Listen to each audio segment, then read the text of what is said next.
Сансара. Доўга жыў Сіддхартха забавамі і ўсцехамі, жыў жыццём свету, якому не належаў.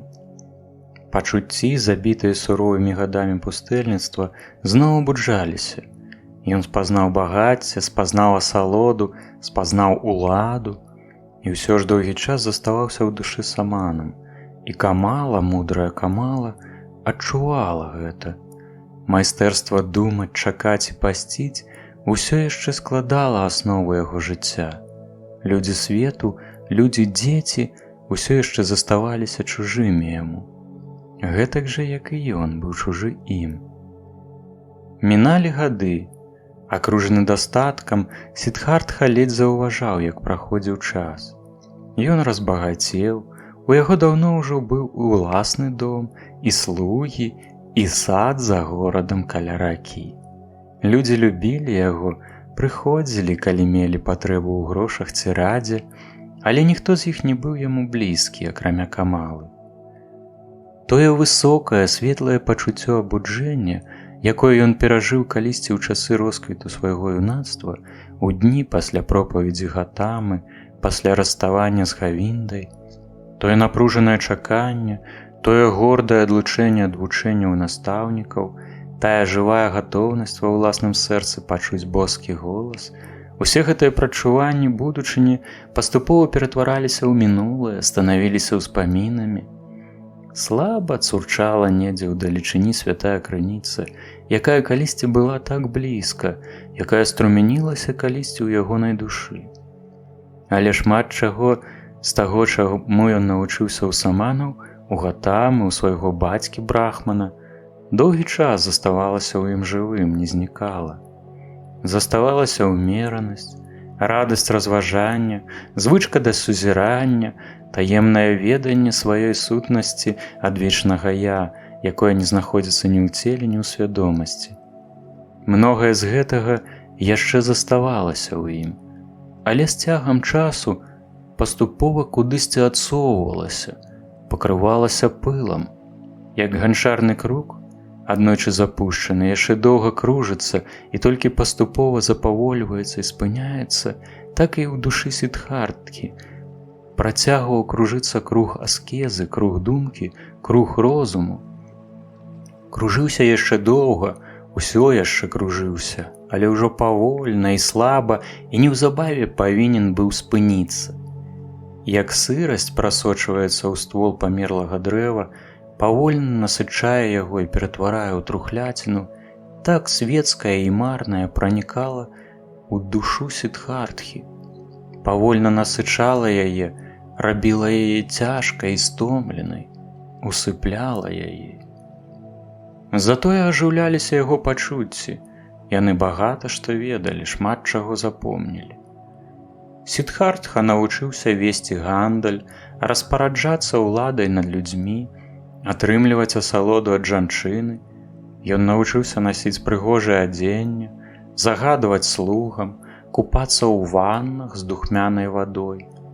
Ён навучыўся есці па-майстэрску прыгатаваную ежу, не выключаючы рыбы, мяса, птушкі, карэння і прысмакаў. Навучыўся піць віно, якое прыносіла здранцвенне і забыццё. Ён навучыўся граць у косці і ў шахматы, ляніва глядзець на танцоўшчыц, утульна пагойдвацца ў насілках, спаць на мяккай пасцелі. Але ўсё яшчэ адчуваў ён сваё адрозненне ад іншых і сваю перавагу над іншымі. Усё гэтак жа глядзеў вакол з лёгкай насмешкай, з той крыху насмешлівай пагардай, якую саман заўсёды адчувае да людзей са свету. Калі Камасвамі бываў засмучаны, калі ён злаваўся, калі пачынаў надакучваць сваімі клопатамі гандляра, калі ён адчуваў сябе пакрыўджаным, кожны раз у вачах Сіддхартхі з'яўлялася насмешка. І толькі паступова і непрыкметна, у карагодзе адыходзячых у мінулае сезонаў жніва і сезонаў дажджоў, насмешка яго рабілася стомленай, пачуццё перавагі прытуплялася. І неўпрыкмет, з ростам свайго багацця, пранікаўся Сіддхартха ўжо і нечым з ладу жыцця гэтых людзей-дзяцей, нечым з іх дзяціннасці, з іх палахлівасці. І ўсё ж ён зайздросціў ім, і чым больш рабіўся падобным на іх, тым большым зайздросціў. Ён зайздросціў ім, таму што яму шмат чаго не хапала, а ў іх гэта было. Ён зайздросціў іх здольнасці надаваць значэнне свайму існаванню, перабольшанасці іх радасцяў, страхаў, мітусліваму, але салодкаму шчасцю іх вечнай улюбённасці. У саміх сябе, у жанчын, у сваіх дзяцей, у гонар ці грошы, у планы ці надзеі. Гэтыя людзі былі ўвесь час улюбёныя. А ён не навучыўся ў іх гэтаму, менавіта гэтаму, гэтай дзіцячай радасці і дзіцячай дурасці, не навучыўся. Ён навучыўся ў іх якраз непрыемнаму, таму, да чаго сам заўсёды ставіўся з пагардаю. Усё часцей здаралася, што пасля бурна праведзенага вечара ён раніцай доўга заставаўся ў ложку і адчуваў сябе стомленым і разбітым. Здаралася, што ён злаваўся і страчваў цярплівасць, калі Камасвамі надакучваў яму сваімі клопатамі. А здаралася, што ён пачынаў занадта гучна смяяцца, калі прайграваў у косці. Яго твар усё яшчэ быў адухоўлены і разумнейшы за іншыя, але ён рэдка асвятляўся усмешкай і адну за адной набываў тыя рысы, якія так часта сустракаюцца ў тварах багатых людзей. Рысы незадаволенасці, хваравітасці, дрэннага настрою, млявай абыякавасці. Паволі паражала яго душэўная хвароба багатых. Нібы кісяяй, быццам празрыстым туманам, агортвала Сіддхартху стомленасць. Паступова, з кожным днём яна рабілася мацней, з кожным месяцам журботней, з кожным годам цяжэй. Як новая сукенка з часам старэе, губляе з часам свае яркія фарбы, набывае плямы, набывае зморшчыны, дзярэцца на згінах і то тут, то там пачынае паказваць выцертыя стончаныя месцы, так і новае жыццё Сіддхартхі, пачатае ім пасля расставання з Гавіндай, гэтак жа сама састарэла, гэтак жа страціла з гадамі фарбы і бляск, таксама сабраліся на ім зморшчыны і плямы, а наперадзе, пакуль яшчэ схаваныя, чакалі ўжо то тут, то там, агідна праглядвалі расчараванне і гідлівасць. Сіддхартха не заўважаў гэтага. Ён заўважыў толькі, што той светлы і ўпэўнены голас яго душы, які ў далёкія бліскучыя гады абудзіўся ў ім і час ад часу накіроўваў яго, цяпер змоўк. Ім авалодаў гэты свет, яго асалоды, яго жаданні, яго мітусня, а пад канец і тое нізкае памкненне, з якога ён раней больш за ўсё смяяўся, лічыў яго дурнейшым за ўсё. Жаданне, якім ён заўсёды пагарджаў, сквапнасць. Так, уласнасць, маёмасць, багацце нарэшце завалодалі ім, ужо не былі больш прадметамі гульні і забаўкамі, але сталі кайданамі, гірамі. Дзіўным і смешным шляхам патрапіў Сіддхартха ў гэтую апошнюю зневажальную залежнасць, праз гульню ў косці. Так, бо з таго часу, як у сэрцы сваім ён ужо перастаў быць саманам, пачаў Сіддхартха з усё большым запалам уцягвацца ў гульню на грошы і каштоўнасці, у якой раней удзельнічаў без цікаўнасці, усміхаючыся, толькі аддаючы даніну звычаю гэтых людзей-дзяцей. Цяпер ён гуляў. Ён быў гулец страшны. Мала хто адважваўся гуляць з ім. Занадта высокія, занадта неразумныя былі яго стаўкі. Ён гуляў і тым самым спаталяў смагу сэрца. Прайграючы, выкідаючы велізарныя грошы, ён адчуваў нейкую злосную радасць. Немагчыма было больш шчыра і здзекліва выказаць сваю пагарду да багацця, да гэтага бажаства гандляроў. І ён гуляў, ненавідзеў сябе, здзекаваўся з сябе і гуляў буйна і бязлітасна, выйграваў багацце, выкідаваў багацце, прайграваў грошы, адыгрываў назад, прайграваў зноў. Гэты страх, жахлівы ліпучы страх перад ходам на вялізную стаўку, гэты страх ён любіў. стараўся адчуць яго зноў, узмацніць яго, яшчэ мацней паказытаць нервы страхам, бо толькі ў гэтым пачуцці знаходзіў ён нешта ад шчасця, ад захаплення, нешта ўзвышанае сярод свайго сытага, лянівага, расліннага існавання. І пасля кожнага вялікага пройгрышу ён кідаўся за новым багаццем і старанна займаўся гандлем і сувора спагняў з даўжнікоў, таму што хацеў зноў гуляць, зноў растрачваць, зноў паказваць сваю пагарду да багацця. Сіддхартха страціў абыякавасць да пройгрышаў, страціў паблажлівасць да бедных, страціў задавальненне дарыць і пазычаць грошы тым, хто просіць. Ён, які прайграваў па 10 000 за адзін ход у косці і смяяўся пры гэтым, зрабіўся жорсткім, дробязным, скупым гандляром і часам ноччу сніў грошы. І хоць іншы раз ён абуджаўся ад гэтых агідных чараў і нярэдка заўважаў у люстэрку на сцяне спальні, што твар яго становіцца старым і агідным, і хоць часта апаноўвалі яго сорам і гідлівасць, ён ізноў патанаў у аглушальнай стыхіі пажадлівасці і віна, каб зноў вынырнуць у патоку мітусні і гонкі за нажывай. Ён круціўся ў гэтым бессэнсоўным кругавароце, стамляўся, старэў, хварэў. І аднойчы яго наведала ўяўленне. У той вечар ён быў у Камалы, у яе цудоўным загарадным садзе. Яны сядзелі пад дрэвам і размаўлялі, і задумліваю была Камала, і ў словах яе чулася стомленасць і таіўся смутак. Яна прасіла яго расказаць пра Гатаму і не магла наслухацца, і ён расказваў ёй, якія чыстыя вочы ва ўзвышанага, якая добрая яго усмешка, якія спакойныя прыгожыя вусны, якая спакойная хада. Доўга расказваў ён Камале пра ўзвышанага Будду, і, уздыхнуўшы, яна сказала: «Калі-небудзь, можа быць, хутка, і я пайду за гэтым Будай. Я падару яму гэты сад і таксама далучуся да яго вучэння». Але потым яна прывабіла Сіддхартху і ў любоўнай гульні, у парыве пакутлівай страсці прыцягнула яго да сябе з пацалункамі і слёзамі, быццам з гэтай чары мімалётнай і недаўгавечнай асалоды ёй заставалася выпіць апошнія кроплі слодыча. Ніколі яшчэ не адчуваў Сіддхартха з такой дзіўнай яснасцю гэтую крэўную блізнасць пачуццёвай асалоды і смерці.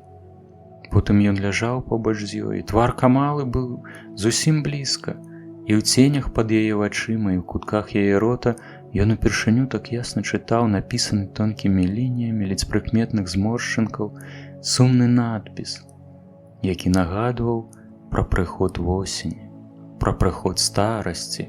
Гэтак жа, як у сваіх чорных валасах, Сіддхартха заўважаў ужо і тут, і там сівыя валасінкі, радкі таго ж сумнага надпісу у 40 з невялікім гадоў.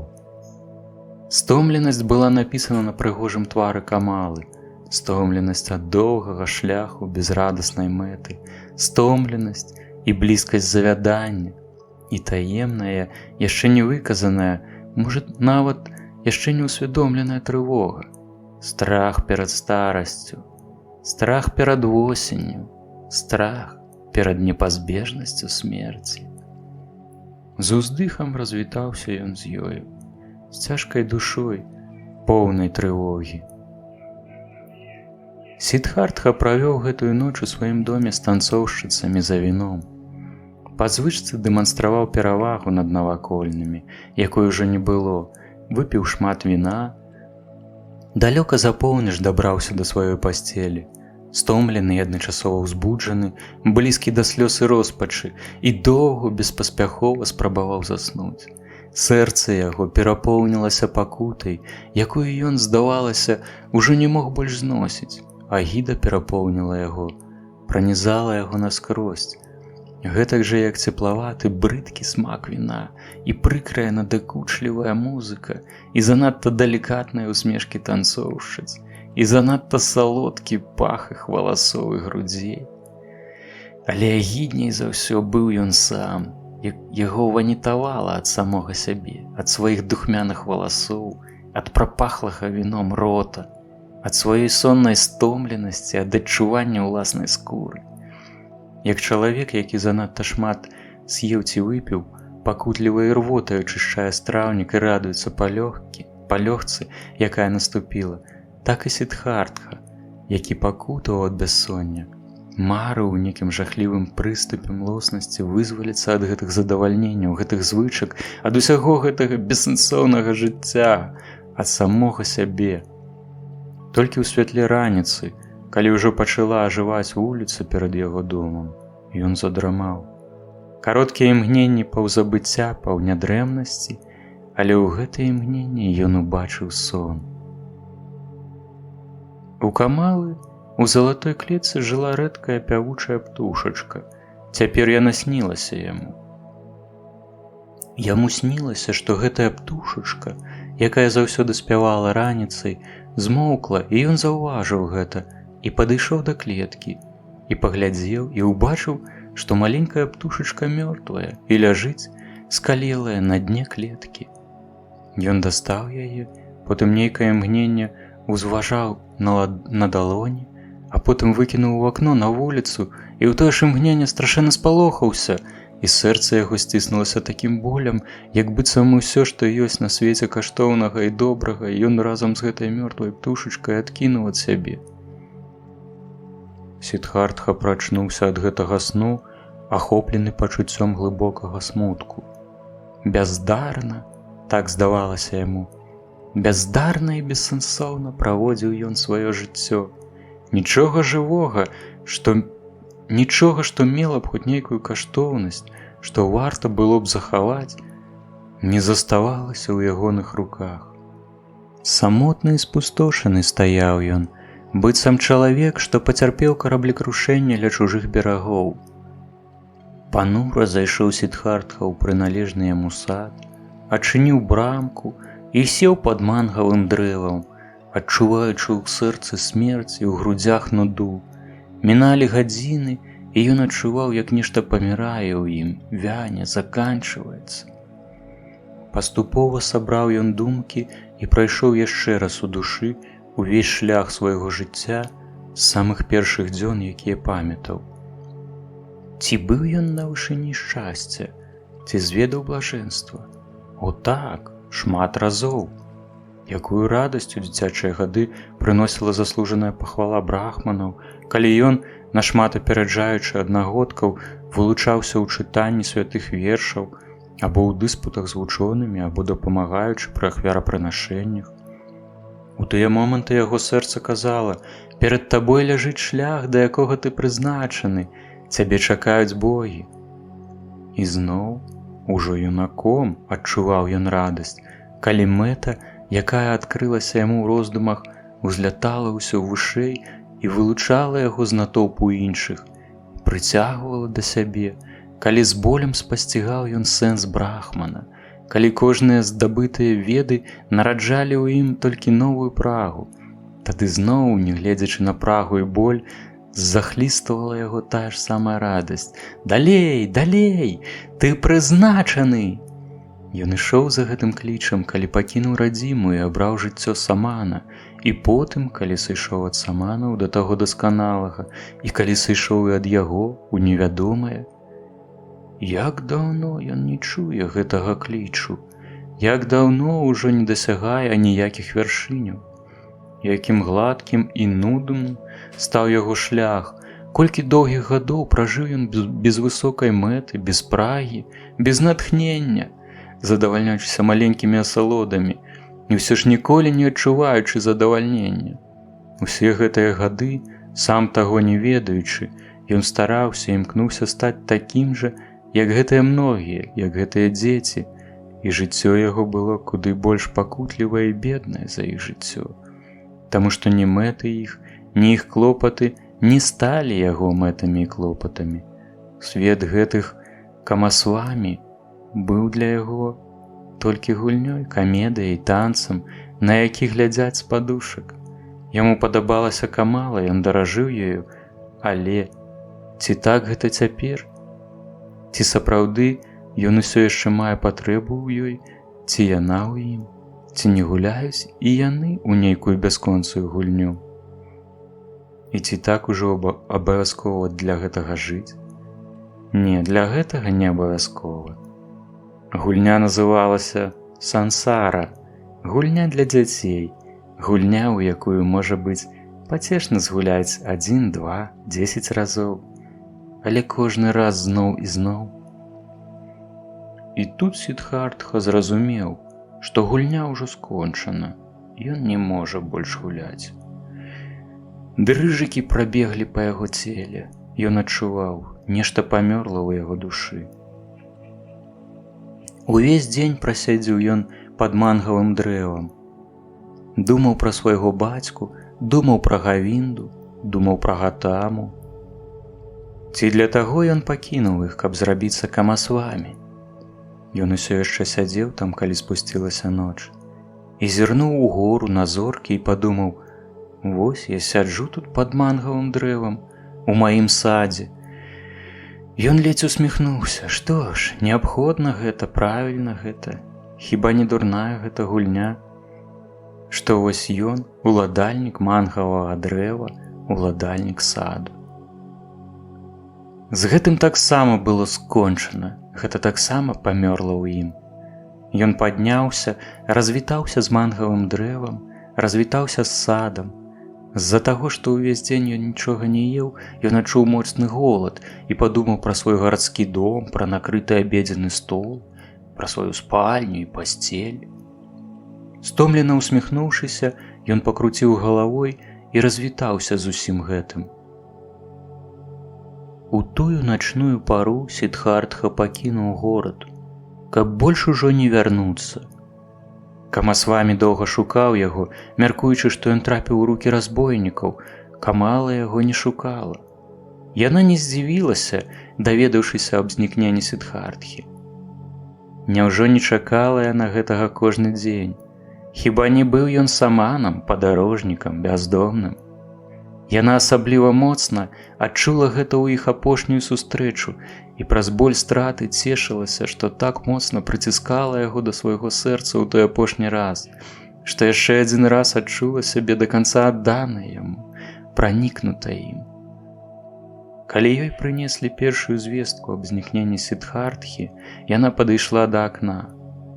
Там, у залатой клетцы, жыла у яе ў палоне рэдкая пеўчая птушачка. Яна адчыніла дзверцы клеткі, дастала птушачку і выпусціла яе. Доўга глядзела яна ўслед птушцы. З гэтага дня яна больш не прымала наведальнікаў, і дзверы яе дома былі зачыненыя. А праз некаторы час яна зразумела, што ў дзень іх апошняй сустрэчы з Сиддхартхаю яна зацяжарыла.